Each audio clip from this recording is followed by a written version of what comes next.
And I think we are live. We're going to do the traditional mic check here. So I will be looking for all of you to tell me whether or not I am too low or too high and annoying. It's so awkward watching myself pause there. But I'm getting used to it, right? If it says it's live, it's live. It just takes a while, right, for it to stream to YouTube. So that would explain why we have a bit of an awkward pause there. I'm just checking the chat because I want to make sure that this is all figured out, right? I don't want to be mic's working. Well, I know the mic's working, but I mean, like, is it too loud? You know, be picky. It's fine. You know, I just want to get it as good as I can at the beginning of the stream. That way, we don't have people coming in later and be like, "Why does the stream sound like crap?" And then that's all me. So. A couple of you say, okay, I see one person says I sound too low. Most of you say I sound fine, so I will take that at face value. Mason, if I'm too low, just turn me up a little bit more. I promise I won't get too loud. And I'm sorry if the audio kind of peaks up and down. That's not supposed to happen. I don't know why that happens. I use a soundboard, and the soundboard's not doing that. So it's something software related. I'll get to the bottom of that soon. If it does happen, I apologize. Okay, thanks Alex and all of you guys for letting me know that the mic is fine. I appreciate that. This is another Q&A live stream. We do this every Sunday night at approximately 9 p.m. CST. I got to tell you guys actually a little story to kick this one off. I have built a 2700X rig, so Ryzen Plus or whatever, Ryzen 2nd generation, top of the line CPU here. And this thing is using the stock cooler that comes with the 2700X. So it's I forget what it's called. It's not is it the Prism, I think, but it's the RGB cooler. It's pretty beefy. You know, you got CPU, or not CPU, it's got a copper piping and aluminum fins, a good combo there. Something you don't see in Intel coolers much anymore, if you even get one in an Intel CPU box. But this one's actually pretty sweet looking. I'll be sure to cover that in the video. And it's not too loud either. You know, I have it running at the stock thing, so it's just going to kind of boost at XFR. I'm trying to remember. I think it's XFR. That kind of just turbos it above the turbo frequency on the box. And so it's kind of doing its thing right now. Every now and then it gets a little loud. Again, I'm encoding, you know, at 4,000 megabits per second, I think. So that's okay for a 1080p stream. And I'm using a webcam, so nothing's going to be looking that great anyway, to be honest. But this is just me kind of testing it out, trying to see how it runs, how it streams, because I haven't actually like done a full-on live stream in real life with this thing yet. I've run a few streaming tests with the CPU, but nothing to this extent. So I want to see how comfortable the stream is with the CPU. I imagine it'll run perfectly fine. We're talking 8 cores, 16 threads. This thing will hit 4.2 gigahertz across 1 or 2 cores, you know, just kind of spontaneously. And so, yeah, this is more or less, again, just an experiment. So thank you all for watching, tuning in this late Sunday night or Monday morning, depending on where you live. It's Monday morning. Geez, kudos to you for that. I don't know how you found time in your schedule, but I appreciate it. Approximately 120 people watching right now. You guys are awesome. I see your questions. I'm going to scroll up and start from where I think, yeah, it's the Prism cooler. Prism. Thanks, Windoge. Appreciate that. I get all the different cooler names from AMD CPUs mixed up. All right, anyway, let's see here. I see Adam Stevenson. Love the content, man. I appreciate that, Adam. Thanks for stopping by.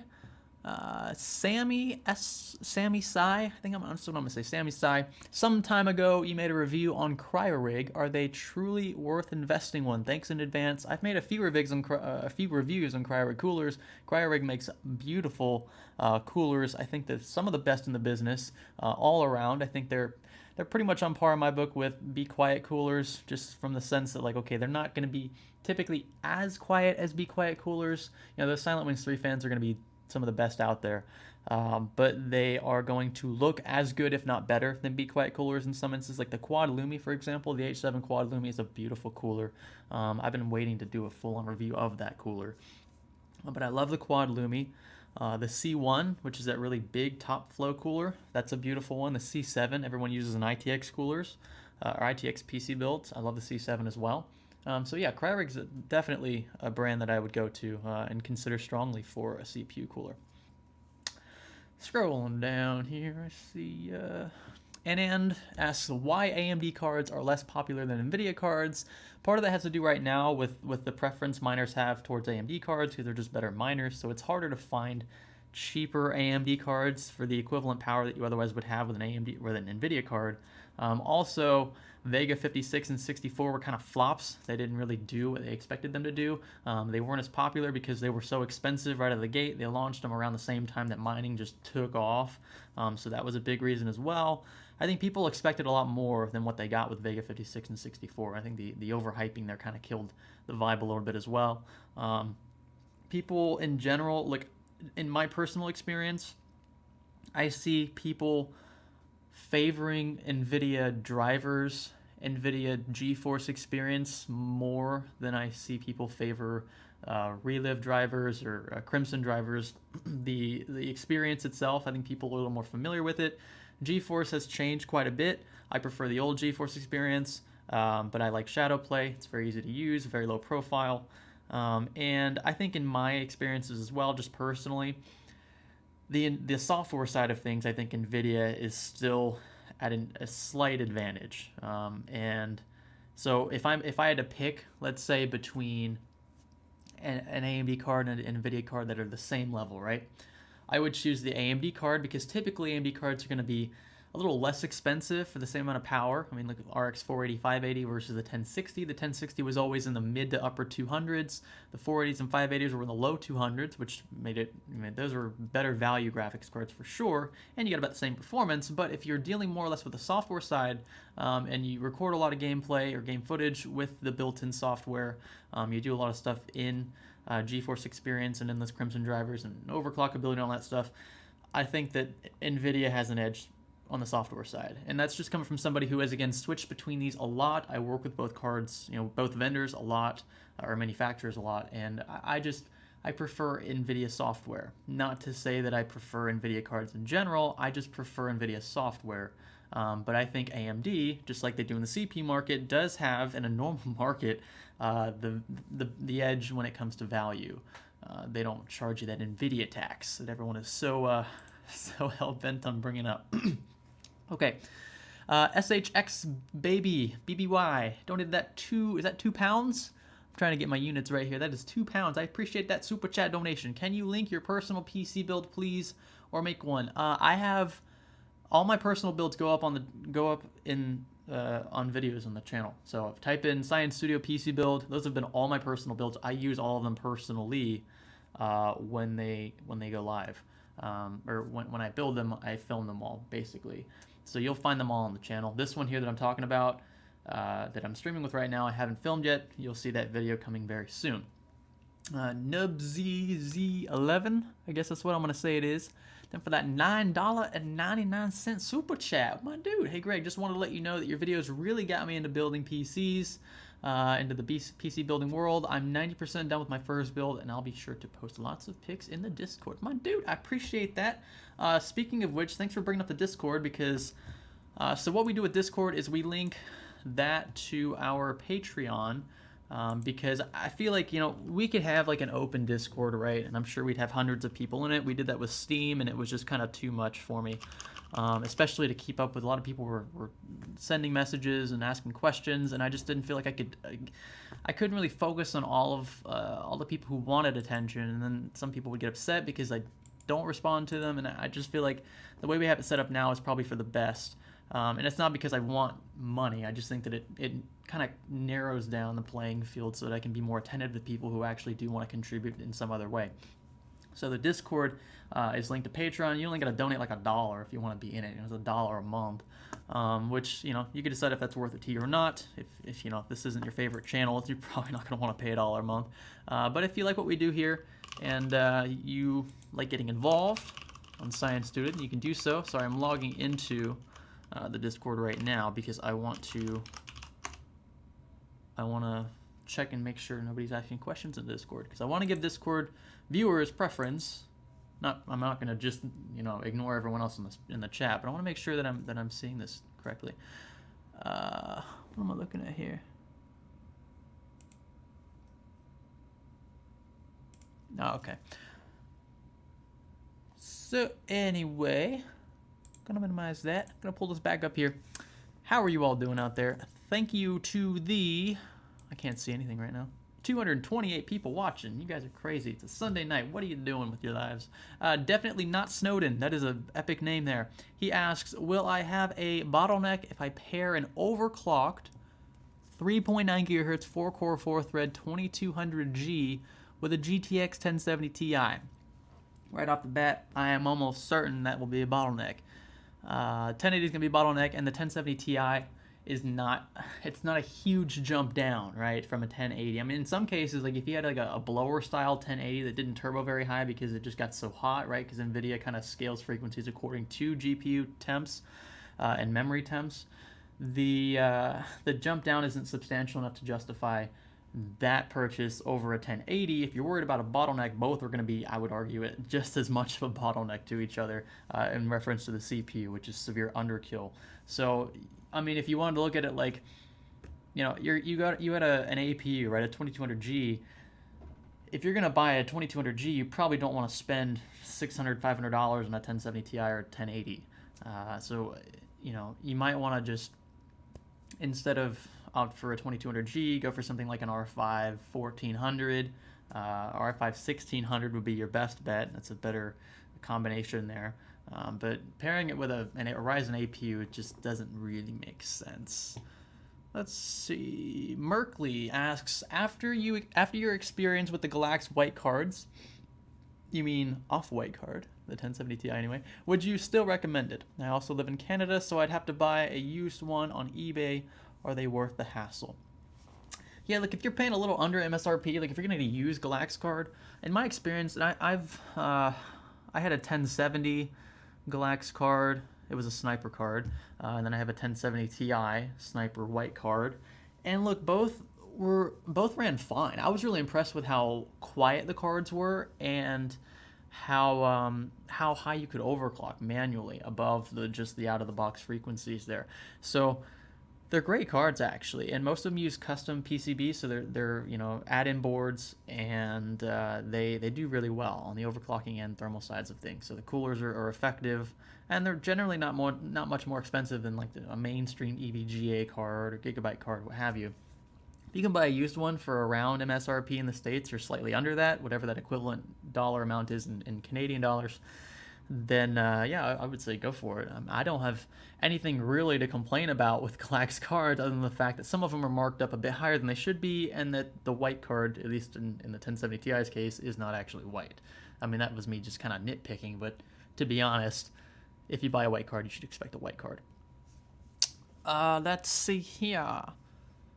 Imsel says, I have a 1080 Ti for the Win 3. What are your thoughts on selling up? You can try it. Be my guest. I can't guarantee it'll work, but you can try it, certainly. Okay, here. Anthony Matera, do you experience your CPU power usage reporting incorrectly in hardware info? Showing a max of 11.3 watts. I know that isn't right. Okay, so 11.3 watts. Yeah, that's weird. Yeah, I wouldn't use software monitoring for power consumption is usually inaccurate to some extent. I don't like to use this stuff at all. I use clamp meters, guys. So if you get a clamp meter or an AND meter that will clamp around cables, they're usually, I think for an EPS, I'm pretty sure for an EPS cable, that's an 8-pin CPU cable, the 4 pins that are closest to the clip on the 8-pin EPS are the ones that draw power. Now, if you put your clamp around all 8 cables, you're going to get a lower reading than you would otherwise because you have some of that power returning right through ground.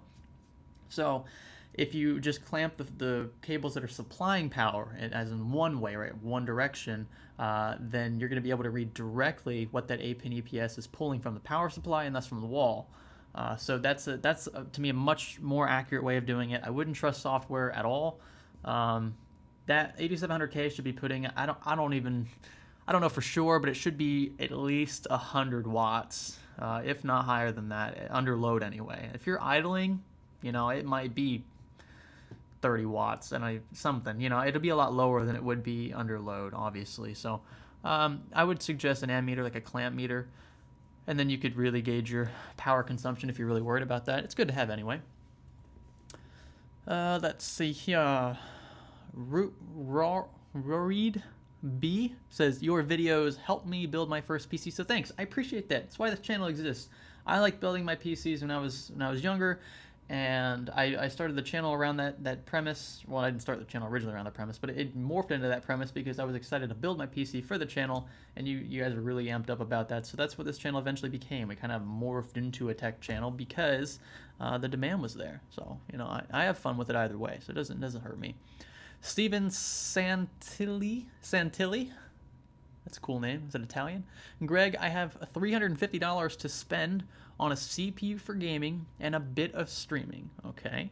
Ryzen or Intel? Board doesn't matter since I need a new one anyway. Have other money. $350 to spend on a CPU for gaming and a bit of streaming. If you're going to do mostly gaming, the 8700K is still king. You're still getting 6 cores. It's still ideal. You'll experience a tiny FPS drop between that and something like a 2700X. But if you got $350 to spend and you primarily game, I would say the 8700K is still the better bet. If you do a little stream, you can still tweak things. I know some of the other guys, I know Gamers Nexus, for example, was showing how Ryzen does a better job at allocating the stream preference right for the viewer versus the frame rate. And yeah, that's something to keep in mind. You can, of course, tweak that stuff, though. So you got to remember, like, what he was showing, it was just kind of like as is, right? But you can do a lot of things to tweak it, to reallocate resources toward one or the other. So it doesn't mean that Intel under every circumstance is going to be the worst streamer, although having the extra cores on board is definitely optimal. If you stream 50% of the time, go Ryzen. If you stream only 10% of the time, go with Intel. That's my rule of thumb there. Okay, yeah. RJ Games, sorry I missed that $2 donation, my dude, through the super chat. What is worth upgrading from a GTX 480? Woo. From a GTX 480, RJ, it really depends on what kind of money you're willing to spend. Right now, I'm saying 1070 Ti-ish. The only reason I'm saying that's because I think that there's a surplus of 1070 Ti's in the market right now, which is why those are the only cards I'm basically getting to review right now. So 1070 Ti's are going to cost around $500. Still a little higher than they should be, in my opinion, that the prices haven't completely leveled out, but it's not bad for what it is. So it's really not bad. Somebody I saw, yeah, Bemby, yeah, I was talking about amp clamps, yeah. So you want to make sure that you pull them around the not ground, but around the positive or negative, either one. But you want to make sure you group only one of those. What do you think? Okay, Elijah Stricker. What do you think? Snagged an R7 1700 for $220 at Micro Center. Gonna pair it with a 1070, 16 gigs of RAM on X370 Plus on a Sunday night right now. I'm cleaning my baby's bottles for tomorrow. My dude, that's a pretty good deal there. You got a Micro Center, $220 for an R7 1700. What a steal. That's around R5 price. So you're getting an extra 2 cores and 4 threads, albeit at a slightly lower TDP, but I don't expect you'll have issues overclocking or hitting 3.9 gigahertz, for example, on an X370 board. That's not bad at all. That's a heck of a deal. Micro Center is the way to go if you live close. Bob Flanders, I see you. What's up, Bob? Good to see you again. Hi, Greg. How you doing? Hope all is well. Thanks for the great videos. Thanks for tuning into this live stream, Bob Flanders. I appreciate it. I love seeing you guys in the comments. The ones that I keep seeing over and over, you guys are always, you're just dedicated fans, and I appreciate that. Even if you're not a fan of every video we release, the fact that you're willing to watch the videos we upload and give them a chance, that's really cool. So I really appreciate that. Mandos GTI all day. Love your channel. Very informative. Quick question. Can you update the BIOS of first-gen Ryzen motherboard without using first-gen CPU? This kind of ties into something I talked about. Mandos, I invite you to go watch my Ryzen second-gen video where I popped a second-gen CPU into a B350 motherboard. I talk about it there. I'm pretty sure you can still contact AMD. They'll send you like a really low power, like dud almost CPU. You put that in your system, you flash the BIOS, and then you can put your new CPU in there. But otherwise, it would require, right, Ryzen 1 CPUs, Summit Ridge CPUs in those first-gen Ryzen boards in order to update the BIOS, because you have to have a CPU in your motherboard to update the BIOS, unless you're doing something weird like Q-Flash, or I'm not sure if that works with AMD. I'm not familiar with that to the extent that I should be, probably, but I know in a few instances with some gigabyte boards and what have you, you can update your BIOS without a CPU in it, but that's a very special thing, and not all boards can do that. So just make sure you're doing your research. But it's good that you know at least that you will need a CPU, because that's in that case, yeah, you want to check with AMD double check, see if they'll send you something that's kind of, you know, just a dud, and they'll let you update your BIOS that way. Okay. Roberto says, liking the stream because I don't hate everything about life. You know what? That's awesome. I appreciate that. It's okay. It's okay for people to have differences of opinions. It's okay if you don't like everything about life to dislike the video. It's not a problem, okay? I'm not going to hold that against you. Honestly, the like and dislike ratios really only matter to me when they're like 50-50. You know, if there's like half as many, or if there are an equal number of dislikes as there are likes, obviously there's like a huge problem with that video, or people are just really hell-bent on like stirring up controversy or something. You know, if the like to dislike ratio is around 80%, 90%, I'll either call it a controversial video or a successful video, probably both, just because it's a little out of the ordinary. We have Mike Bartik, I think I said that right. Let me scroll back up here. I completely lost your Mike. Where'd you go? There you are. Hey, I'm a fan for a long time now. I know you were trying to battle the moment subscribers. What?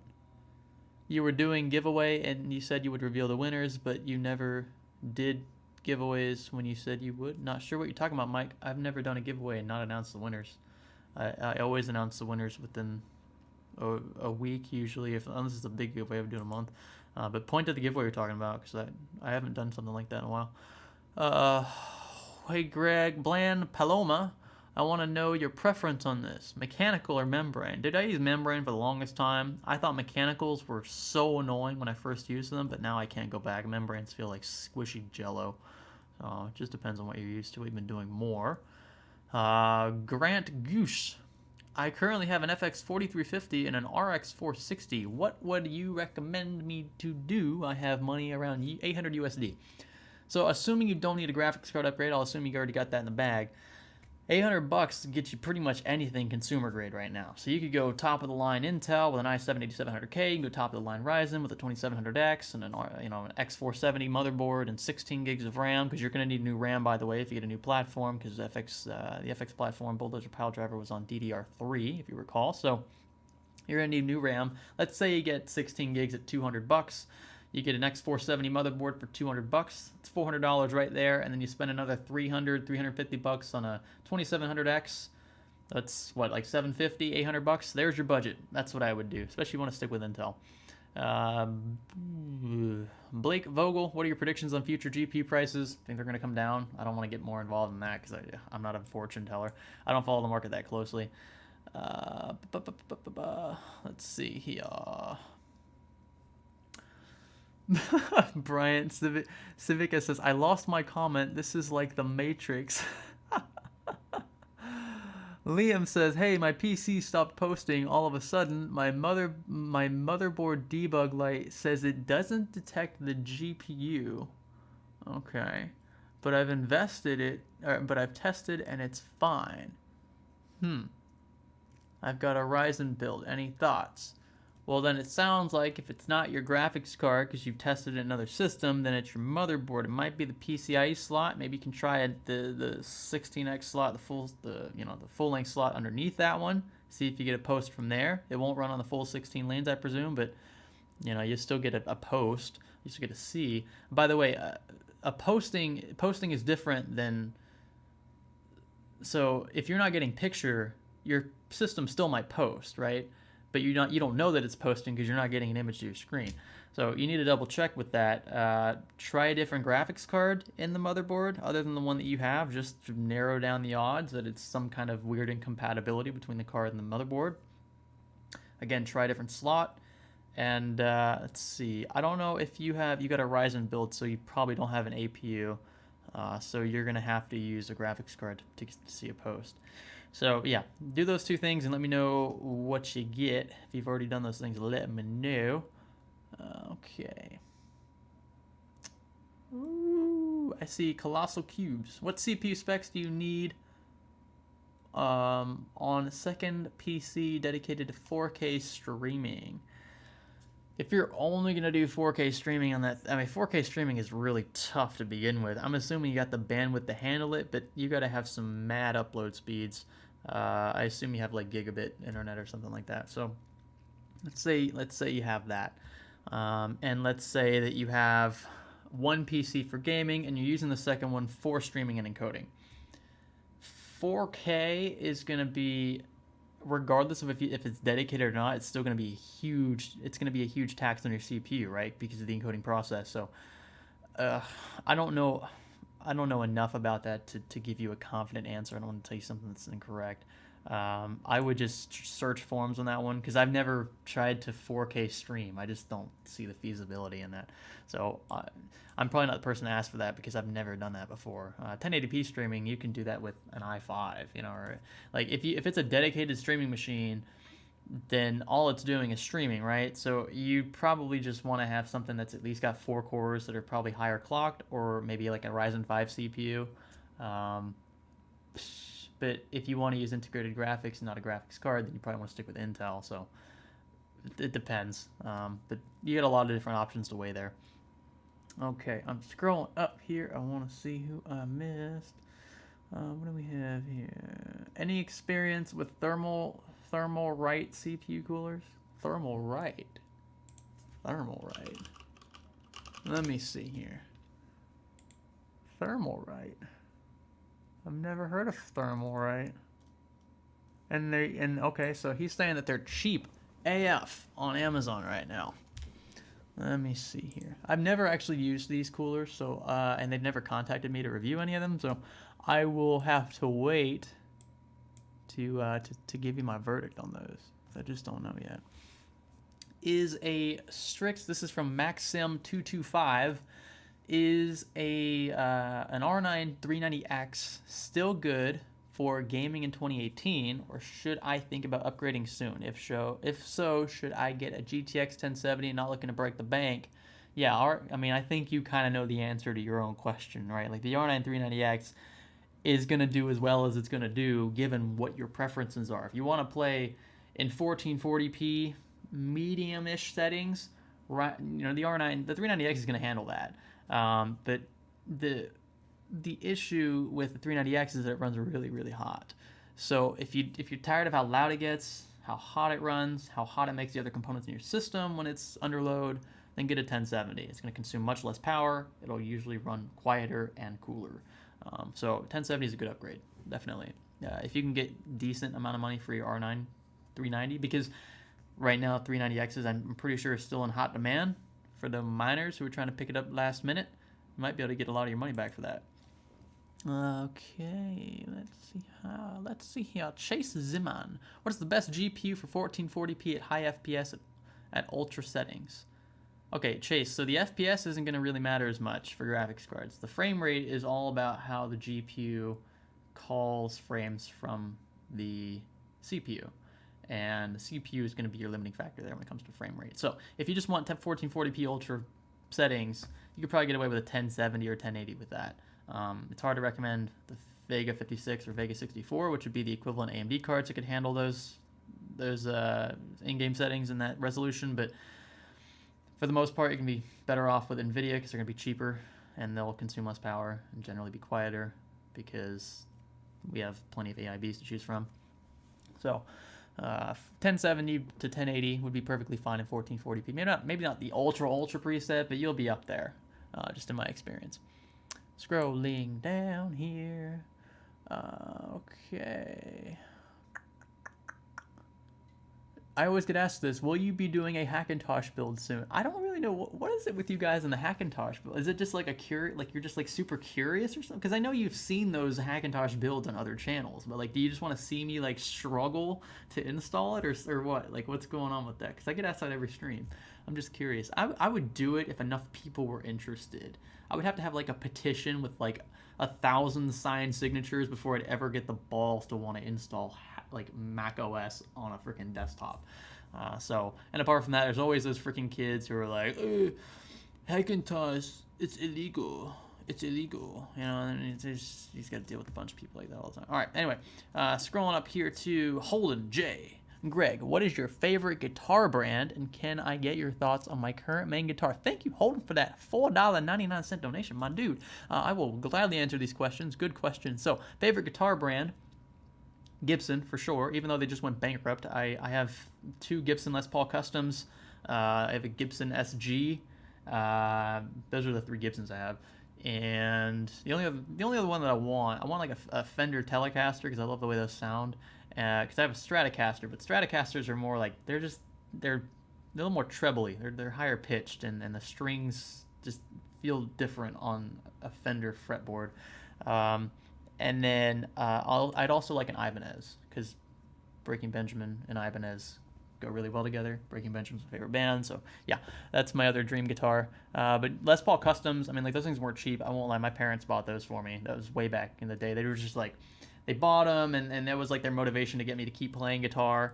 And I'm sure my dad's just gonna sit on those and wait to sell them at some point for $7,000 a piece or whatever. Especially now that the company's going bankrupt. I'm not sure though. Was it Chapter 11? Like, are they still going to be around, or are they just dissolving everything? I'm not sure about that. But good question. And then also for your other question there, thoughts on your current main guitar? You have an Ibanez. Oh, I didn't even see the parentheses. You have an Ibanez. Let me Google that exact model because I am not as familiar with Ibanez. Like I said, I use primarily Gibson. So let's see here. Oh, looking good. That's one of those semi-hollow body guitars. I bet that thing sounds dope, my dude. And it's not too expensive either. What, $200-300? What kind of pickups you got on those? Are they just generic, or I'm curious. See, I've only used humbuckers. Like humbuckers are some of the best sounding pickups out there. So it would be hard for me to drop down, especially even down to like I don't know, some of the Fenders out there. Just the sound isn't quite there for me. Not when you come from something that good, frankly. I see you, Bass Q. Is that how you say it when you have 3 S's? Bass Q3 donated that $2 to the super chat. He says, "What's a food you've never gotten sick of?" A food I've never gotten sick of. Dang, these questions are loaded, people. A food I've never gotten sick of would probably have to be, goldfish. Yeah, I think goldfish I could never truly get sick of. If it was just me on an island, stranded, and I had a choice between water and goldfish, I would choose goldfish because I would rather go out that way than die just from hunger. So, yeah. And I don't want to eat bark and, like, sand. That sounds terrible. Okay. JP Stone, my dude, another $20 to the super chat. JP, appreciate your support. Appreciate the channel. Thank you for that. Thanks for sharing your expertise, experience, life, and time with all of us. Peace and love from Southern California. All right, I have a secret admiration for Southern Cal. I know it's like, there's a lot of stuff that gives Southern Cal a bad rap, but I think it's still beautiful. You guys have beautiful weather, you have beautiful buildings, and you just have a really nice atmosphere over there. I've been there a couple times. My dad's family's from over there, and I wouldn't mind living over there. I really wouldn't. Certain parts of the place I wouldn't want to live, but Southern Cal in general, right? You get that like Hollywood feel, San Diego, Los Angeles idea. That would be a nice place to live for sure. So I appreciate you sending that and for supporting us, and I'm glad that you stuck around. I will do my best to share whatever expertise I might have. I'm still learning every day, guys. You know that. That's why I say thanks for learning with us, because I'm still learning everything. A lot of you probably know more than I do about this, to be frank. I just enjoy learning. If I'm wrong, I want to know why I'm wrong. I want to know how it actually works so that I can better explain it to my audience.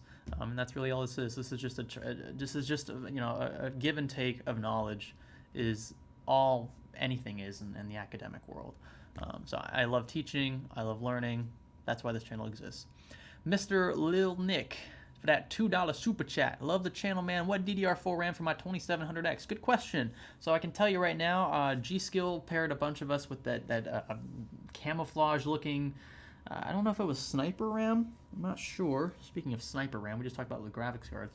But it has like the camouflage on top. I'm not exactly sure what RAM model that is, but they shipped all that with AMD second gen stuff. So I'm pretty sure that stuff's gonna be pretty well binned. The thing is though, Ryzen second gen, is much more tolerable when it comes to XMP profiles and whatnot. With Ryzen 1, I could never enable XMP profile. It just wouldn't happen. But Ryzen 2 is much better suited for that. I would say any kit, like I've used Trident Z DDR4, I've used Corsair Dom Platts, I've used like some cheaper G-Skill stuff, I've used Team Group stuff. XMP profile and all that with Ryzen 2, no problem. So it's almost going to come down to timings at that point. So you can get that extra kick out of the Infinity Fabric, right, which is tied to memory, frequency, and timing. So, anything that says it's Ryzen compatible, it's probably going to be just fine for this. And even if it's not, with Ryzen second gen, you're gonna have a much better time tweaking your timings and frequencies with Ryzen 2nd Gen than you will with Ryzen 1st Gen. Nori Rivera for that $5 super chat. Sorry guys, I'm trying to get through the super chats real quick so I don't forget these. I don't want to do what I did last time and miss out on a couple of the super chats.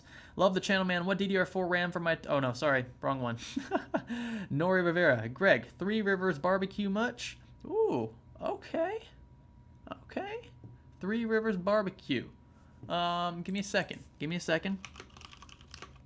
I'm kind of scared here because I feel like... I feel like I should know this. Where am I right now? Orlando. Three Rivers Barbecue. You know, I've never eaten at Three Rivers Barbecue, so I'm actually a little unfamiliar with that. I feel like I should know this. I feel a little left out now because I'm expected to know this, right? I like barbecue, I'll tell you that. That's about all I can say though, because I don't know exactly what else you meant by that. But anyway, I'm sure it's great. And he also references the GN mod mat. Yeah, I actually have one of those. Steve sent me one. Really cool of him to do that because I know those things aren't cheap. And they went through a lot of work to get those things manufactured. So awesome for you know, and he gets a little kick out of it too, right? Because he gets to show off GN on other, you know, channels. So it's kind of a win-win, but he was really cool to do it in the first place, to even consider sending one to the channel. And the mat is actually really well made. I was telling him that it's nice and it's firm. It's rough enough to where like stuff doesn't slide easily. You know, it's not like a mouse pad per se. It's actually a rougher surface than that. He was talking about how like if you drop stuff, they don't bounce very high because it's just got a really like packed in, you know, like spring inhibition almost just by the way it's manufactured. So it's a really good mod mat. I recommend you get it. I really do. Just another YouTuber for that $2 super chat. My dude, have you ever considered a guitar stream? You know, I'm not sure. I might just like pull up the guitar. I just have like an old acoustic here, little baby Taylor. I'll just pull it out one day and probably just jam it on a little bit. You know, I'm not like a super rock star or anything like that. I can play decent, but I know plenty of people who are better at it than I am. So it's not something I particularly want to show off. I don't know. Maybe I'll try it one day and just see what you guys think. Levan Castillo. Levan Castillo. I'm going to say it like that. I'm going to assume you're Spanish. I'm not sure. Donated $5 through Super Chat.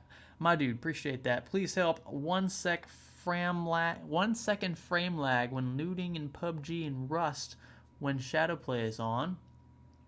That's interesting. Not sure why you have an issue there. It might have something to do with your 3 gig buffer on your 1060, just a shot in the dark. Again, I don't know for sure, but you might want to check that out. Check your buffer, see if you're not maxed out, and then you could check a few other things too while you're at it through MSI Afterburner. Just make sure you're not getting maxed out utilizations anywhere. You might have to drop some settings, especially on the graphical side. Okay, and then one more. Nan, N-A-N. Thank you for that $2 New Zealand super chat. Have you ever heard a water cooling brand named Borrow? I have not. I will definitely research them though. Interesting.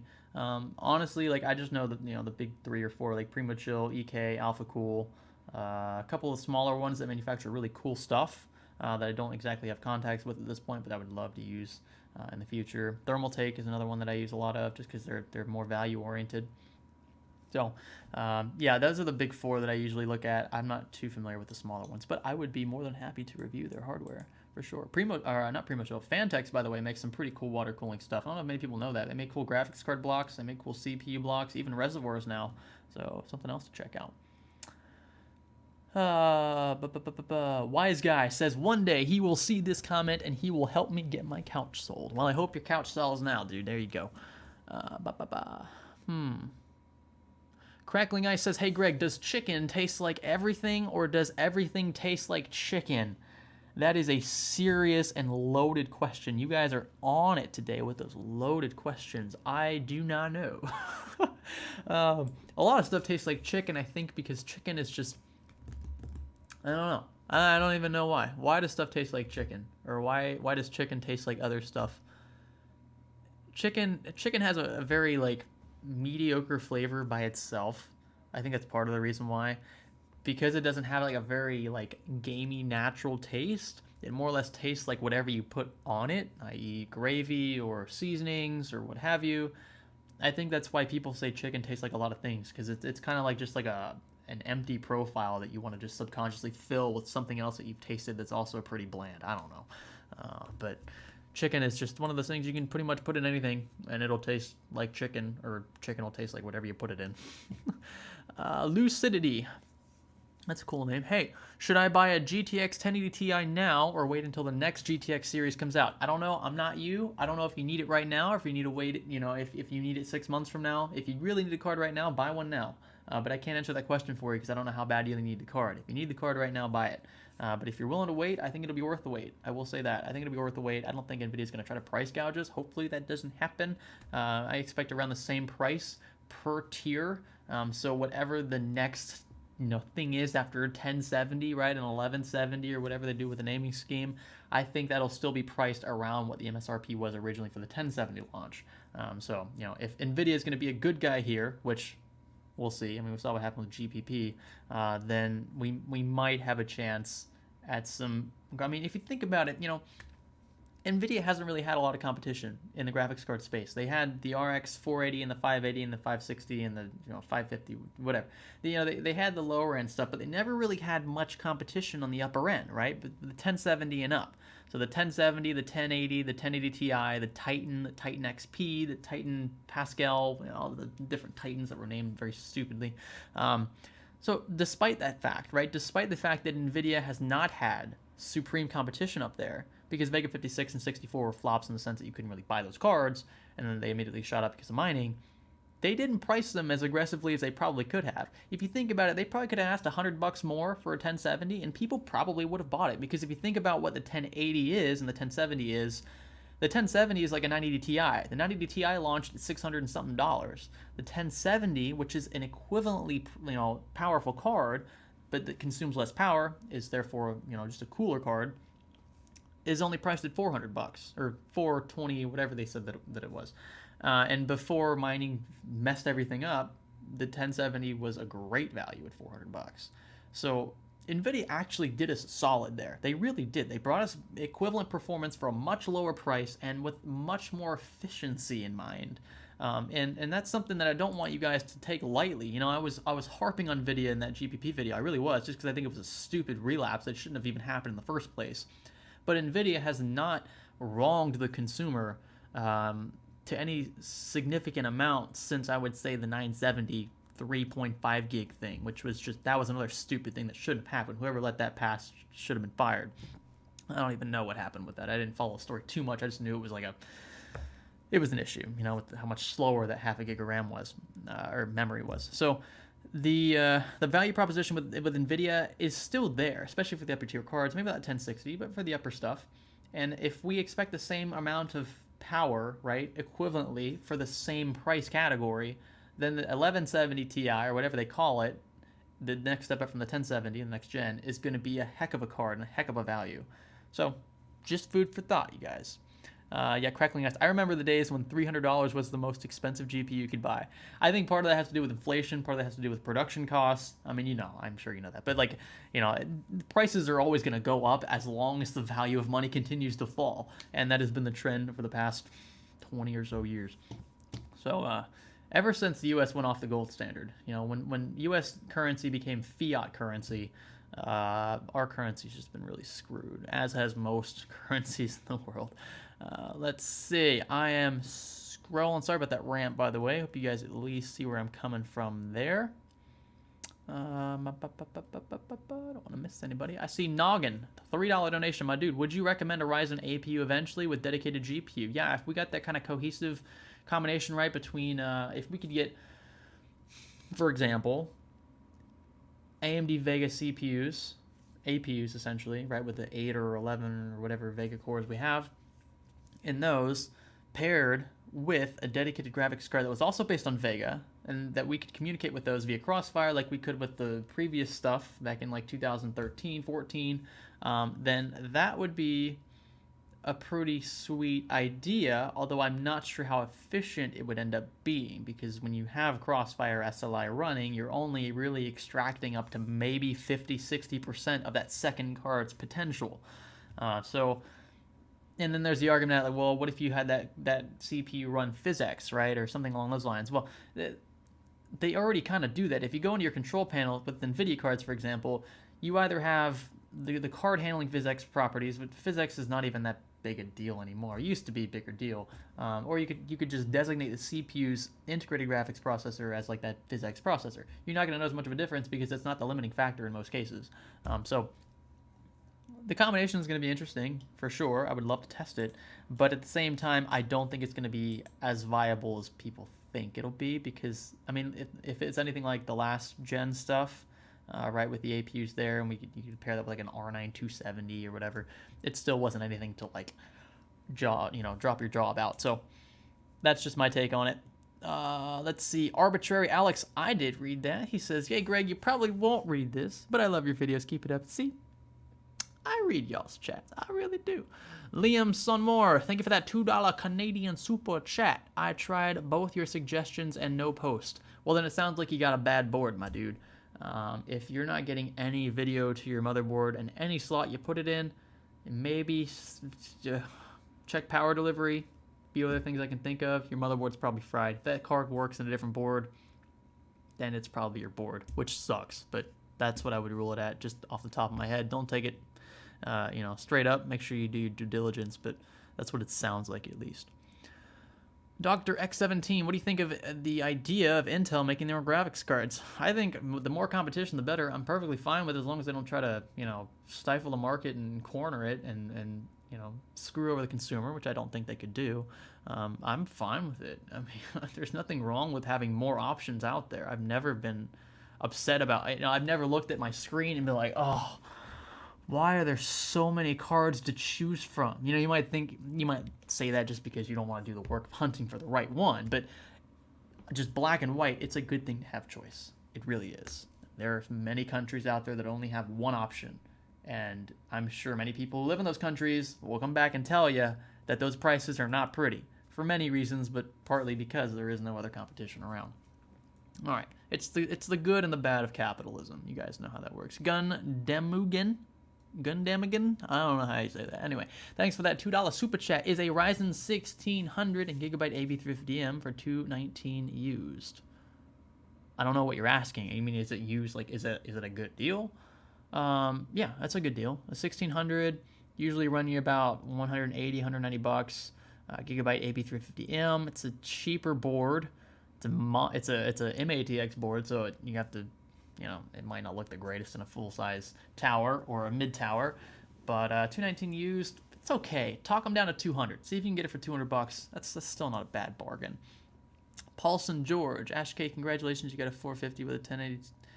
I'm confused. I think I read that out of context. Anyway, scrolling down here, which graphics card is best for the i3 540? Ouch, that's gonna be tough. 750 Ti max. That's what I'm going to say there, just off the top of my head. Again, don't take these as like exact recommendations. I'm just kind of eyeballing some of these. I'm trying to move through as many as I can. Okay. Bob Tart 12. What's up, man? What's going on, dude? Beastmaster 101. Thoughts on when and how good the RX 600 series will be? No idea, guys. I have no clue. I don't know anything about it. I don't follow that kind of like, rumor stuff. I usually just wait until I get the press releases. I see the stats that they post on screen. I develop my preconceived notions, and then I challenge those notions when I actually get my hands on the cards. That's basically how my testing goes. Nicholas Lopes, why is ATX still the standard? Nvidia has killed off three-way SLI, so there's not really a use to having that many PCI slots anymore. Anyway. Why isn't the market shifting to Micro ATX? Which is a question that's actually pretty valid. I think that things are pretty much, it's almost like going to a buffet, right? Not to say that full ATX motherboards are wasteful, but having more options is better, certainly. And when you have, let's say you have two cards in SLI, well, a Micro ATX board, usually those two slots are spaced out enough, right, to where you can't fit anything else there. So let's say you have SLI and you want to put a Wi-Fi card in there, or maybe a capture card. I'm pretty sure unless you choke one of the card's airflows, you're not going to have that ability to put three things in three slots. So Apart from that, you also have issues with PCIe lanes and whatnot. Usually your chipset will handle 4 of them, but it's something else to consider. You just want to have more options if you can. Cases and all these layouts, all these templates, these companies that actually design and manufacture the boards have these layouts, and they've been using them for a long time. The specs are pretty mainstream at this point. It's going to be hard to kind of shift the norm. So just something I'm thinking of. It's just, I don't know. Most Micro ATX boards have built-in Wi-Fi, though. Not true. Not true. I would say maybe half of them do. You're probably looking at the more expensive MATX boards, but a lot of MATX boards are MATX boards because they're cheap, and because it doesn't require as much. It doesn't require usually as many resources to build an MATX board. So when you get down to ITX, different story, because you're cramming a ton of stuff onto a very small slab of PCB. So the technical aspect there is certainly greater, and that's why ITX motherboards are generally around the same price, if not a little more expensive than their ATX counterparts. Really depends on the boards you're comparing. But in most cases, I would say the MATX is just going to be, like, basically what I'm saying is your argument that Wi-Fi is on most Micro ATX boards, and therefore that's okay to have less slots, isn't valid to me, because that's not the only case scenario. Obviously not all MATX boards have Wi-Fi, and obviously that's not the only thing you could slot into that extra slot if you're running SLI or Crossfire. So I just think it limits people. If it became mainstream, you would have people complaining all the time about how they don't have access to those extra slots. That's just, without getting too far into, that's what I think. All right. Let's see here. Andrew Lott. How much should I sell a computer for with an FX 6300? That's like $20 max. A GTX 560. 560. Geez.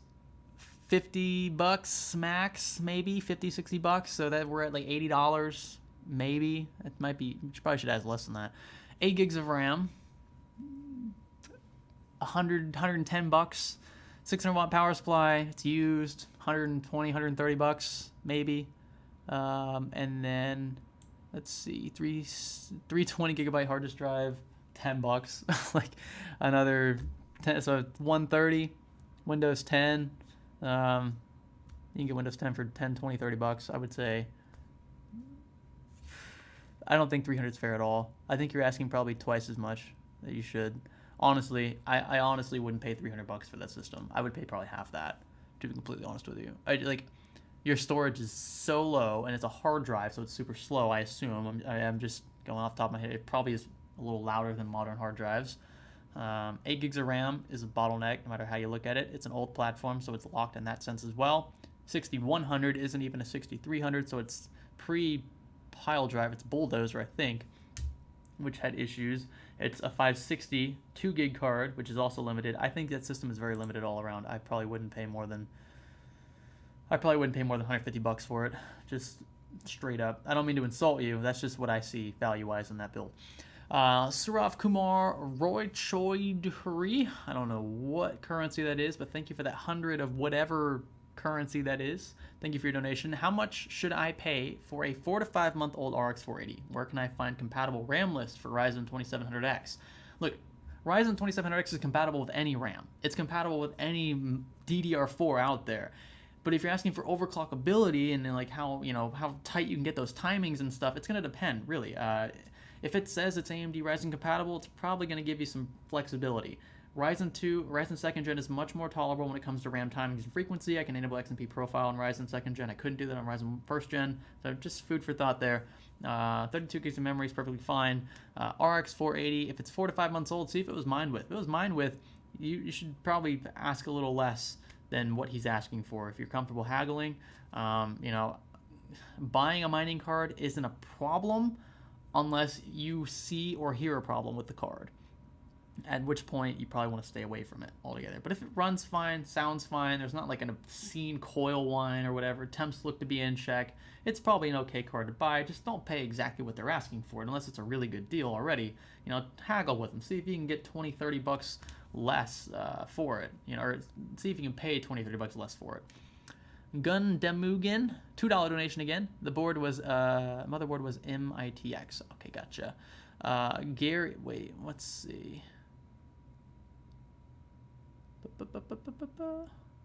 I am scrolling down here. Okay, Christopher Barrett. Hey Greg, how life is going? I'm planning to build my new computer and I don't know I don't know which CPU motherboard to choose. My thoughts are the i5-8400 and B360, okay, or the R5-2400G and B350, just for gaming. Just for gaming. Okay, if you're just gaming, the i5-8400 is probably fine.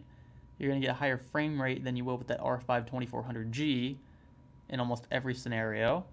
And depending on what graphic card you pair with, you can actually game in 1080p, 1440p. It's not going to be a huge limiting factor. So I would say the i5 if you're just going to game. That's just my take on it. Okay, scrolling down here. We have Galaxy Tiger. Should I get a Ryzen 3 1200 now and wait a year or two for an upgrade? I am currently on an FX 6300. If you're on a really tight budget, that's a tough call. I mean, if you're content with what you already have, wait, save up more money, then get yourself an even nicer system. Because if it's a Ryzen 3 1200, you're still limiting yourself. The FX 6300 is a limiting CPU right now, but the Ryzen 3 1200 is a limiting CPU as well. So you're almost side grading, maybe not from a performance standpoint, but just from an upgradability standpoint. You might be able to just swap the CPU out later, but then there might be an even better platform out there. So if all you can do is get a Ryzen 3 CPU right now from a 6300, I would just chill for a while and save up more money if you can and buy something even nicer than that. That's what I would say. Okay, I want to see. I saw one up here that looked really good. Okay, yeah, Bryant Civica says, careful overclocking RAM, especially messing with timings. I did and learned my lesson when I had to reinstall Windows due to corrupt Windows files. Yeah, so overclocking RAM is different than clocking RAM to what it's expected to be, right? So if out-of-the-box frequencies are 3200 megahertz and your timings are 16, 16, 18, 32, whatever, then you can enable XMP profile. It'll default to those values, right? But if you go any higher than that, yeah, you're going to have issues. I don't ever overclock RAM. I never do, because like you just said, Brian, it's a pain in the ass to overclock RAM and have a stable system, and even to troubleshoot if it's even a stable system, because your RAM might corrupt something in the middle of a game or in the middle of rendering or creating footage or, you know, doing anything like that. RAM I usually don't touch. Enable XMP profile with Ryzen 2nd Gen or Intel CPUs and just call it a day. That's what I do. I wouldn't recommend overclocking. I really wouldn't. Okay, let's see here. Okay.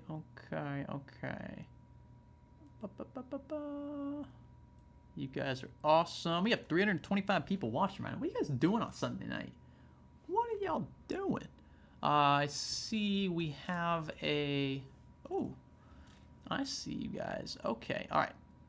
What do I do to start a tech channel? Is it too late? Ceph1 360, probably too late. You might be able to find a niche in your area though, especially if you speak a different language. You could probably present the tech in your language and you might have an edge. I'd say in the English market, tech channels are everywhere now. Like, they're everywhere. I think Science Studio started around the time that probably would have been the latest to start one and to be able to grow substantially within a smaller time frame. If you want to start a tech channel now, you got to do something really cool. You've got to be really out there and really be on your game to get any substantial audience within a year. That's just because so many people out there are watching so many different tech channels. Getting your face to match up with someone's preferences in the sub box is going to be really tough. It's tough for us now because there are so many, especially smaller tech channels, that are trying to take off. And you know, when you have a diluted market like that, things tend to spread out. Views tend to spread out. And that's tough to fight through, really is. Okay, Toasty Productions. What's going on? Thank you for the $5 super chat. I appreciate that. I wish you had asked a question, though. I feel like I'm just taking your money and running with it.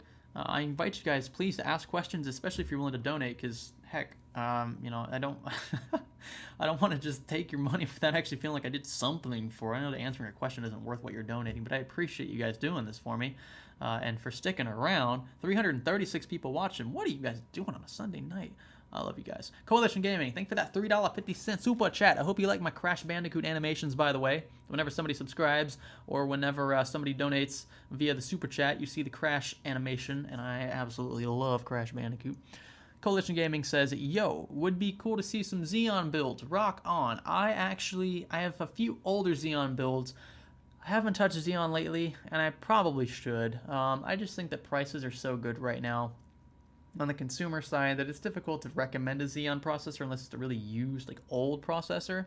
So I might do something old like that. I think I'm gonna have to hit up Brian from Techia City on this one because the guy, he can find deals anywhere. I'm probably gonna have to get his expertise when it comes to Xeon builds. Maybe we'll do some kind of cool collab or something when we're in Taipei, see if we can build a CPU on the used market in Taiwan. That would be pretty sweet. Just to kind of do a collab with a channel for once face to face. That would be pretty awesome. Okay, Surav, another 100 whatever currency that is. I appreciate it. Thanks for the suggestion of memory. I was having sleepless nights over it. It's Indian rupees. That's what it is. Indian rupees. Thank you for that. I don't know what that equals in US dollars, but I appreciate it anyway. And thanks for asking your question. I'm glad that you can sleep a little better now, knowing that memory is not as big a compatibility issue with Ryzen 2nd gen as it was with 1st gen. So I think you're perfectly fine there if you go with the 2700X. Okay, yeah. The Beast Sword says, hey Greg, looking to build PC, but not sure to buy the parts due to the high prices. Yeah, totally understand that. Should I wait to buy the parts? Look, it's just one of those things again, should I wait or should I buy now? I can't answer the question for you. I don't know if you need the PC right now. If you need something desperately right now and you're not too worried about computational power, you just need something right now to type documents and send stuff and kind of surf the web online, you want like a desktop, then you could just buy something really cheap used. You could build a used PC on the cheap and you get better value for that for your money. And then you could kind of hang on a little bit until prices on the new stuff, right, with RAM, memory, graphics cards, wait till all those prices fall back down, and then you can build yourself a really nice system when the prices have leveled in the new market. So if you're really kind of into like just experimenting and playing with the used market, I think there's better value there right now still. Okay, yeah, Greg, all right, Pirun Gaming. Greg, worth upgrading from Arctic MX4 to TG Cryonaut Thermal Paste. Okay, I'm not sure about Arctic MX4. Arctic's, I know, okay, I'm pretty sure Arctic is... I know I've used Arctic. I'm trying to think of what MX4 is. I don't know if I've used MX4 before. Look, TG Cryonaut. So Thermal Grizzly is like one of the best out there, right, when it comes to the thermal paste. I would say, or you know, whatever you want to use in place of that. I think Arctic is perfectly fine. If your temps are high though, you might squeak a couple degrees Celsius off those load temps, but is it worth pulling the CPU cooler off, cleaning the dang thing, and then putting the new stuff on, and then calling it a day and saying, wow, look at those 2 degrees Celsius lower temps? I don't know if it's really worth that. You would have to, I really don't know. It's just up to you. You could just do it just to see what would happen on the experimental side of you, but it's not necessarily needed. Okay, here, Militia Birdsong Vaughn, thank you for that $5 super chat, my dude. How would you recommend someone to start saving money for a PC? Also, would you recommend a hardline PC build for a first PC? Eek, that's a tough one.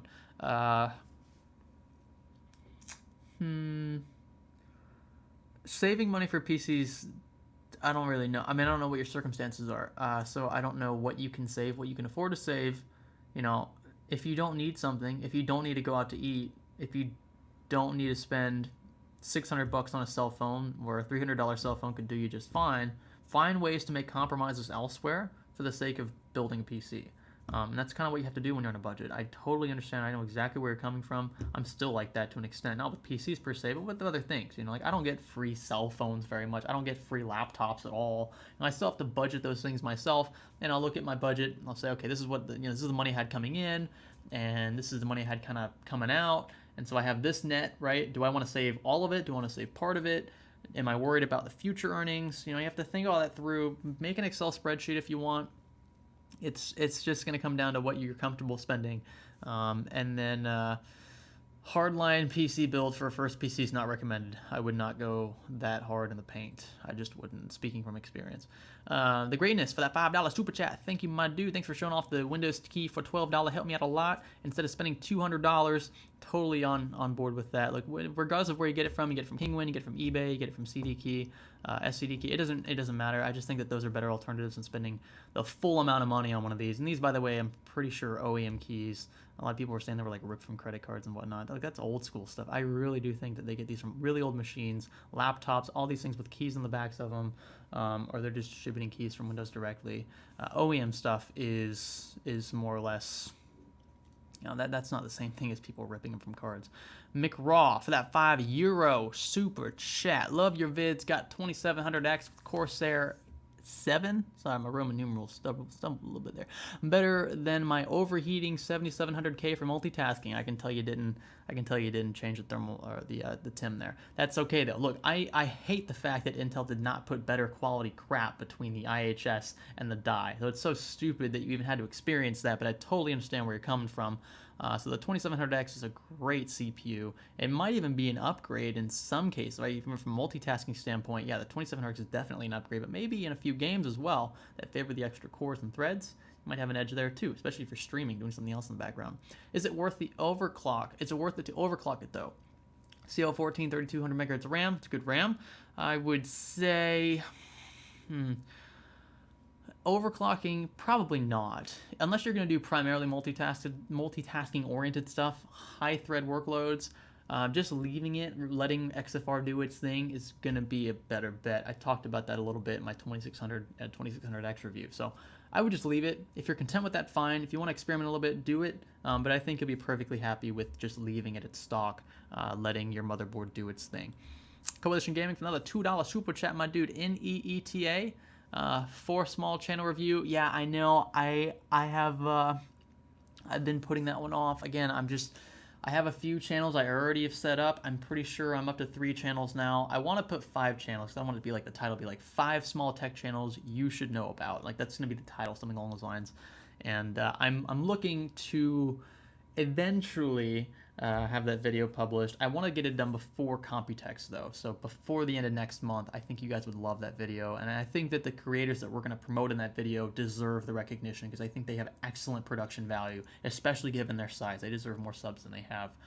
So we'll get to that eventually, very, very soon. We'll get to that. I apologize for the delay there, but I really think you guys are going to like that video a lot.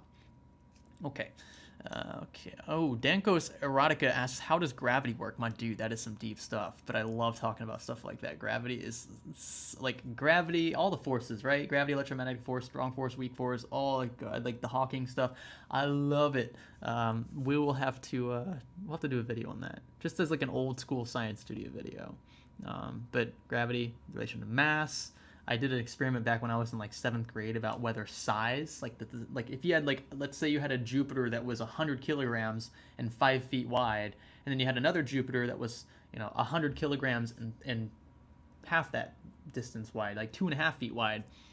How would that affect the slope or the warping of the space-time continuum? Does the size of the object play any role at all, or is it purely a mass thing? And for the most part, it's mass. I would say that there were small errors in my calculations, of course, because I'm doing this as like a 7th grader in my backyard. But through the math and stuff, it's actually pretty cool to kind of work on like some really basic elementary theoretical physics and whatever else you want to call that, astrophysics. I don't know. I probably used those words when I was in 7th grade to sound fancier, but anyway. Okay, I see these super chats here. I'm gonna get to these. Virility, PC Customs, my dude Tony. What's going on, Tony? What are you most looking forward to seeing at Computex, or what are you hoping to see? All right, so I expect we're going to hear something. I hope we'll hear something from Nvidia. Nvidia usually launches stuff or announces stuff around this time, so I got my fingers crossed around the Nvidia hype. That's probably the biggest thing. We have some really cool things to show off from companies that we work with on a daily basis that I can't talk about right now, but you're going to see in video. We're also going to do some pretty cool, I think we're going to do some collab stuff. Like, I've been talking to Brian from Tech City a lot. Brian and I have a lot in common. He's a really cool, down-to-earth dude. And I'm really wanting to do something like tag team with another tech tuber. I think Brian's a perfect fit. He's just so chill and laid back, but at the same time, the guy knows his stuff and he knows where to find stuff, especially when you want to build a PC. So I want to do something like that to change up the routine a little bit. You know, that way it diverts a little bit from the generic Computex stuff. I might even do some like funny things too, like all the RGB footage we do on like our generic Computex videos. We're gonna censor all of that and just make it all black and white. Like, I think, like anytime there's like any RGB product, we're gonna get all up close on it and we're just gonna grayscale it. Just something to like, just to be different, because we're just like acting like we're so fed up with RGB, right? So I don't know, just something to change things up a bit. But I'm really excited to go back. I'll be bringing Lisa with me again. Lisa's my wife, those of you don't know, and then we'll be bringing Will again. And Will does a lot of stuff that has nothing to do with Science Studio. He runs his own things in the background, marketing firms. He's really successful, but he does help us as well, and I'm very grateful for that. He will be coming as well to help us out. And then look, we get to go to a different country and explore tech. That's an amazing job, and I'm grateful to the companies who are supporting us in that process. The Greatness donated $2 through the super chat. Windows on a hard disk drive. How do I change it to an M.2? All right, you're gonna have software usually that'll let you migrate, but it's gonna be a really big PITA. You know what I'm saying? So you're gonna you check online. I haven't done this personally. Usually I just reinstall. Usually you can recycle keys, and if you don't do that, again, just buy a cheap key somewhere. And then you'll probably, I mean, if you think about it, it's going to take probably an hour to 2 hours to migrate all the data, and that's not including setting everything up. If your time is worth if your time is worth less than $14 or $20 or however much you're willing to pay for a Windows key, then that's fine. Endure it. But I really think you should just, yeah, unless you have important data that you want to completely migrate over, it's going to be a big pain. It really is. Sander McDonald, $2 Canadian through the super chat. GTX 980 Ti G1 plus $250, plus $250 for Vega FE. Worth it. I'm confused. You wanted to combine them? What's going on? Vega, and which Vega Founders Edition? Is Vega 56 or 64? I'm confused. I don't know what you're wanting to do there. If you're asking for my choice between the two, I would say 980 Ti is going to be perfectly fine. You probably get it for a lot cheaper too. I'm kind of confused. Bryant Civica, thank you again for the 10. You guys are awesome, and you don't need to do this. I appreciate it. Thanks for everything. Have a good night. Thanks, Bryant, for stopping by. Hopefully you stick around next time as well, and we can get involved with more questions here. I love these questions. I see these questions. I'm sorry to the guys who are not donating. I'm trying to get through the ones that are, though, because I don't want to discourage them or be flat out rude to the ones who are supporting us in this way. Toasty Productions donated a $5 through the super chat. What are your thoughts on the EKWB, wow, on the EK Waterblocks gaming fluid series? I don't even know. Actually, I haven't even seen that stuff. I follow them on Twitter, so I would see stuff right away. I just haven't checked recently. I'll have to check again and see what you think. Let's see. I'll just go ahead and Google it real quick. We have EK gaming fluid series. I'm going to go ahead and click Control V there. Fluid gaming. Oh, it's like an all-in-one kit, yeah? Looking good. Actually, not too expensive either. Let's see here. Complete dual 120mm water kit. So this comes with a reservoir. Comes with a 240mm radiator and fans. This is pretty impressive. And you get a $10 gift card. I don't know. You guys tell me what you think about this. I think this looks pretty sweet. And I would be totally willing to showcase this and do like a little review video or something on the channel. I can't see my links. What am I doing? I'm just going to copy and paste this link in here for you guys so you guys can see what I'm looking at here. This is actually pretty cool. Sorry that it's huge. Oh no, is it over? I got to do the bit.ly thing. Hold on, give me a second. Alrighty. Give me a second. URL shortener. Shorten that thing. Alright, there we go. Alright. Oh, why didn't it copy? What's going on? Copy. There we go. Paste. Boom. Alright. Guys, click on that link. That'll take you right to Newegg. There's no affiliate link or anything attached to that. But it is a 240mm complete water cooling kit for your CPU. And it includes a reservoir again with a built-in pump and a 240mm radiator. That's a really sweet deal in my opinion. What do you guys think about that? Did the link go through? I don't even know if it went through. If it didn't go through, I'll be pissed. It means I have links turned off. Oh, I see what it did. It didn't do it. Dang it. How do I turn off the link buffering? You guys see it there? Yeah. I don't know why it's disappearing. It might just disappear because it's a link and chat doesn't like links. Anyway, okay, I see Roy Stillings, $5 super chat. Could you please recommend a GP-CPU combo for a workstation gaming PC on a budget of around $2,000? I kind of have a few of these already on the channel. I have a few builds on the channel that should probably fit your, fit your profile pretty well. $2,000. If you want a workstation, and that's your first priority because you listed that before gaming, I would say get a. You could probably get a Threadripper build going for around $2,000. So get a Threadripper CPU. Get like the 1950X. I think they were on sale for like $700. $300, $400 motherboard. Try to spend $300 on X399. And then GTX 1070, which is still perfectly fine for gaming. This is more of like a workstation oriented build. Get your storage in line, get your case, and get your RAM. You should be around $2,000. That's what I would say. For $2,000, I would go with a Threadripper build if you want a workstation build. But you could also go with Ryzen. You could. Will is in there. William Schwamberger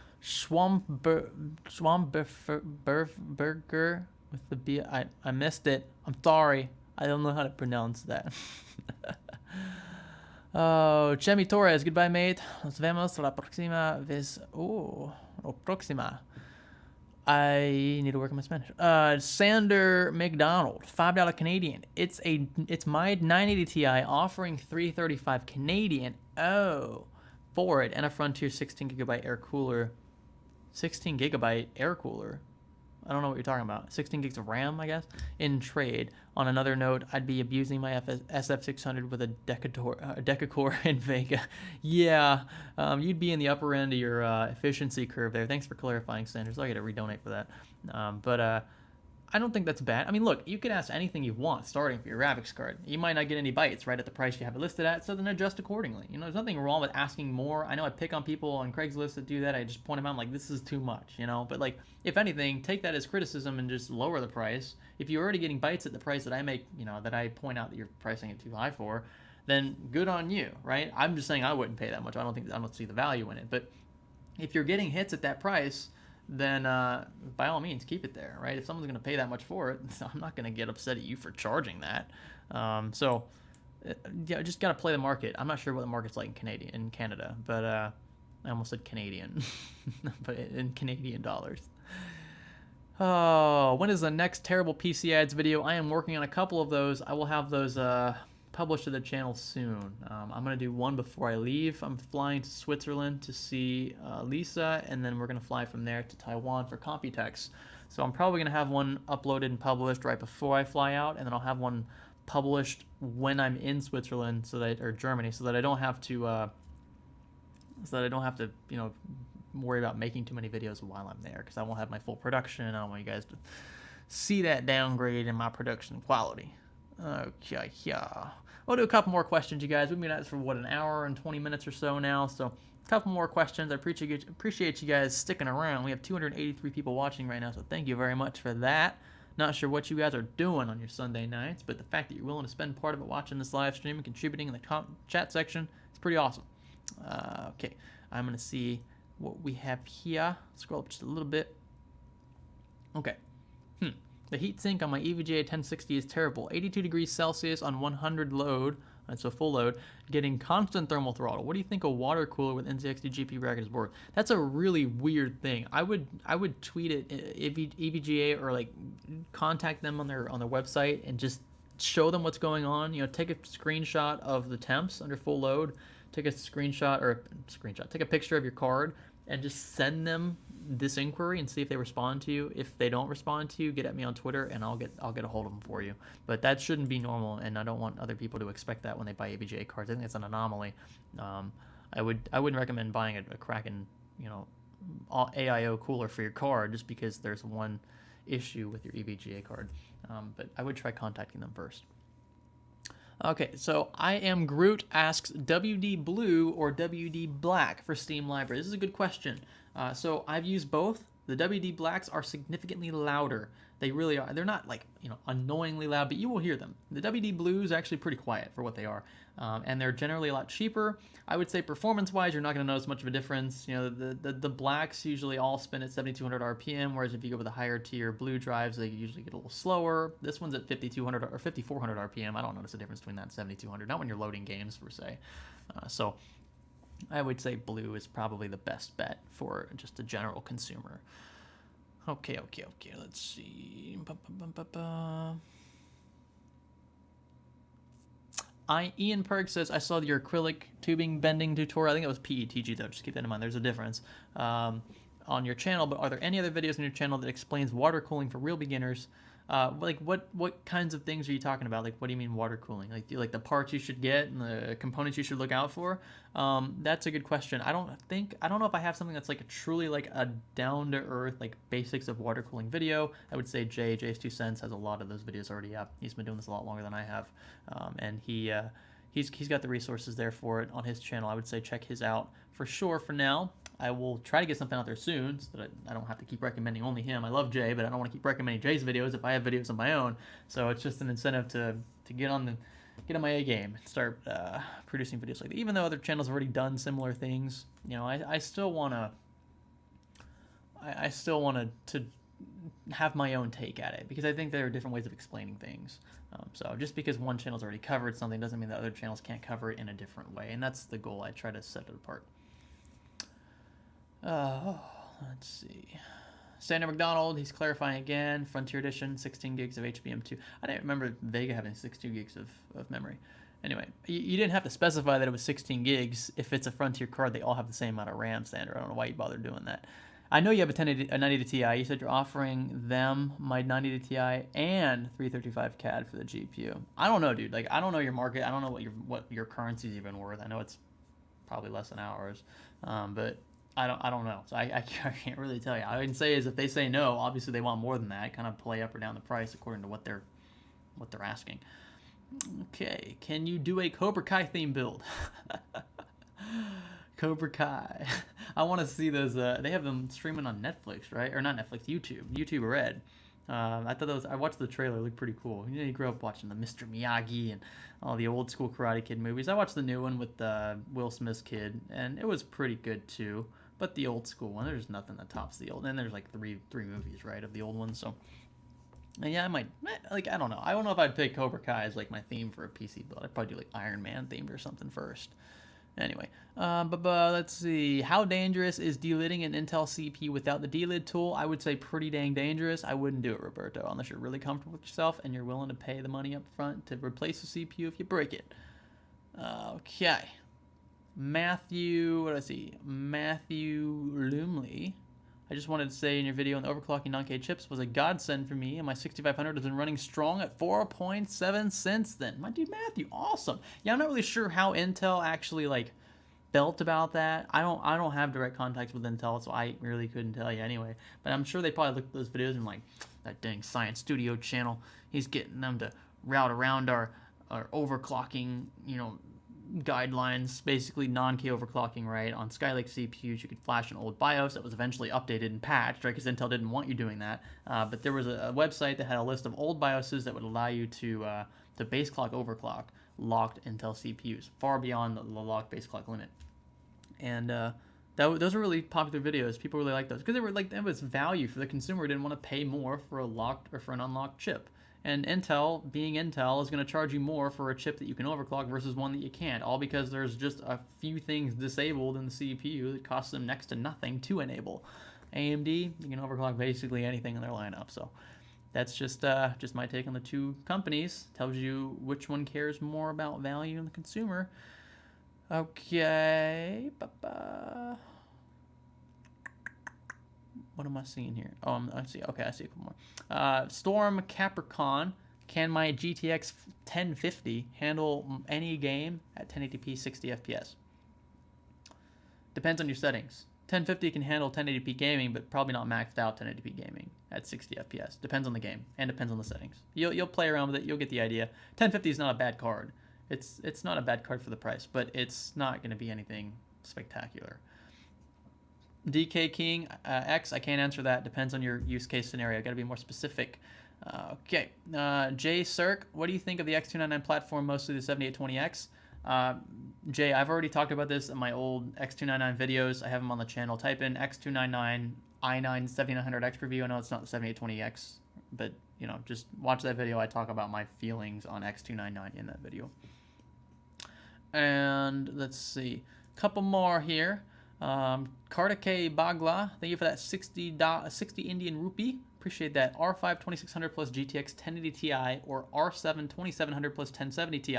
Depends on your use case scenario. If you game more, obviously the higher graphics card is the better bet. If you have a higher resolution at which you game, 4K, the 1080 Ti is going to be the better bet. But if you do a lot more content creation, streaming, multitasking, the R7 with the 1070 Ti is a great combo. It's actually similar to what I'm using right now with this editing build, or the streaming build. This is a R7 2700X and a 1070 Ti, and it games great.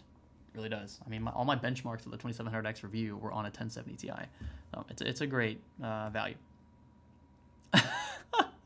Will says, I'm going to donate in yen so it looks bougie. Will, can we say that in a politically correct channel?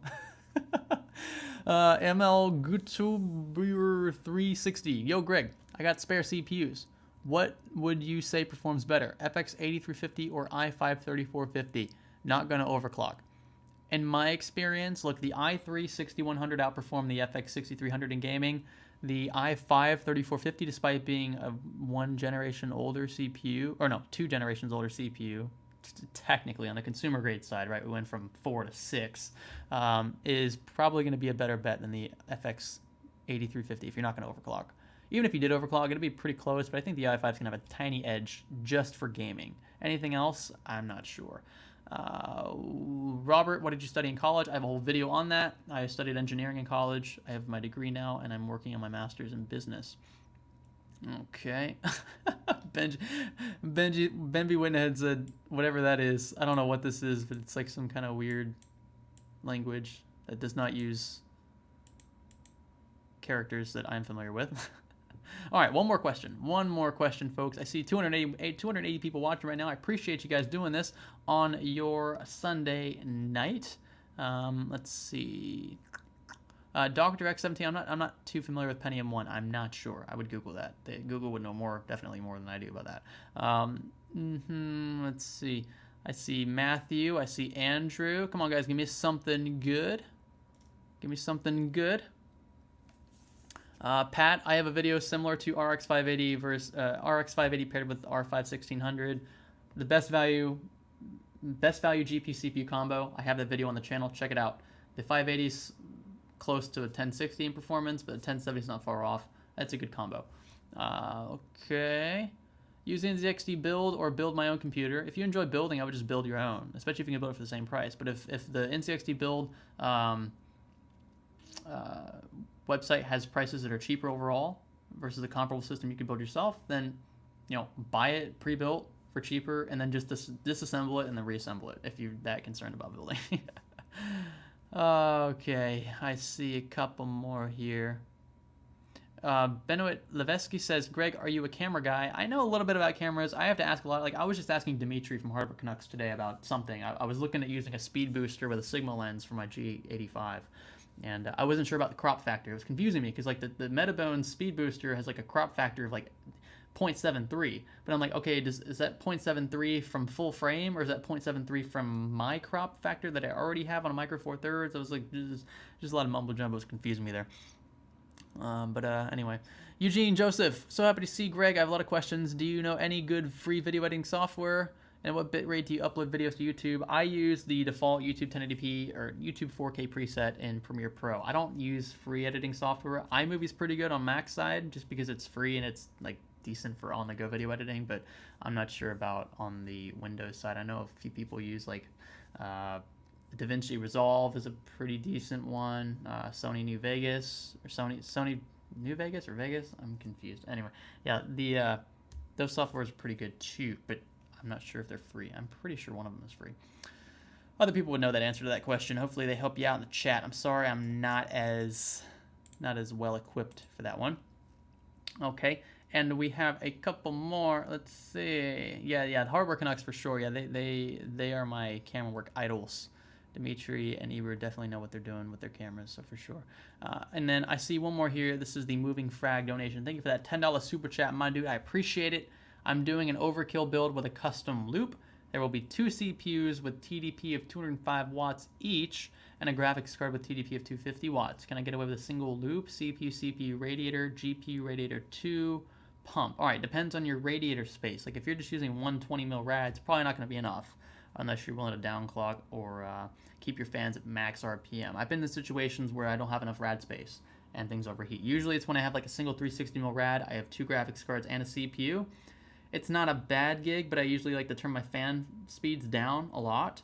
And when I do that, the fluid gets too hot, and then the system gets too hot overall, and things start throttling. So moving frag, it really depends. I would say if you're going to pair pretty high wattage CPUs there with an average graphics card TDP, that sounds like a 1070 or 1070 Ti, you're going to be all right with, I would say, 240 mil rads. If they're thicker, keep your fan curves up just a little higher than you would probably be comfortable with. You're going to have to just feel it out. It really depends. Under like worst case full load scenarios under both the CPU and GPU, a 360 mil rad is going to be cutting it close depending on what your fan curves are set to. So if you like it quiet, a 360 mil might not be enough. If you like it average, you can hear them, moderately, then a 360 mil is probably enough. But that's what I will leave it at. Taupe, I guess I'll answer one more. What do you think of emulation? Why do you think people don't talk about it more often? Emulation is one of those like super gray areas that I don't like. I don't think people like talking about it because if you emulate, right, you're basically ripping a game. I'm assuming you're downloading a video game from a website that you don't originally own, or if you own it, you have to prove that you own it, and it's technically these sites get taken down a lot, especially in the States, because it's just a bunch of copyright crap. So that's probably why people don't talk about emulation a lot. But you can emulate games. Iron XA asks if I'm rich. No, I'm not. I don't make very much money. I really don't. I don't make anywhere close to 6 figures. I don't make 100K a year. I don't make anywhere close to 100K a year. So that'll tell you something. And I drive a $20,000 car. Like it's not an expensive car either. So no, by no means. I am not. Will, don't tell him that. Will, I'm not rich. Jesus, Will. I'm really not, you guys. I promise I'm not. Let's see. All right, one more question, you guys. One more question. Give me something good, and then I will click the live button and finally get a drink of water because my throat's parched. All right. Just want to say thank you for the videos. Thanks, Sai Thupio. Sorry if I mispronounced your name. I definitely did, I think. Okay. Interesting. My man, Zach. Thanks for sticking around this whole time, Zach. I appreciate that.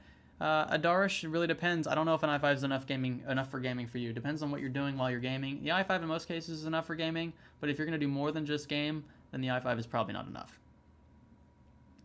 Best card for 1080p 60 FPS max settings, around a 480, 580 GPU, or on Nvidia's side, a 1060 would be enough for maxing out, or coming close to maxing out 1080p gameplay. Okay, all right, you guys, I appreciate you all watching. I'm sorry that I have to call it quits here. If you have a question that was not answered, I will do my best to answer it next week, the next After Hours live stream. This is After Hours number 10. I can't believe we've already done 10 of these. I know it should be probably more than that, but there have been a lot of things on Sundays, holidays, and whatnot that have interfered with my ability to go live. So thanks for those of you who are willing to put up with me on a Sunday night. I hope you guys have a at least decent work day tomorrow, or school day if you're not already finished with finals, or if you're still in high school or what have you. And if it's already Monday, happy Monday. I know I hate saying that, especially on a Monday. All right, guys, I am signing out. Thanks for watching. I will see you in the next one.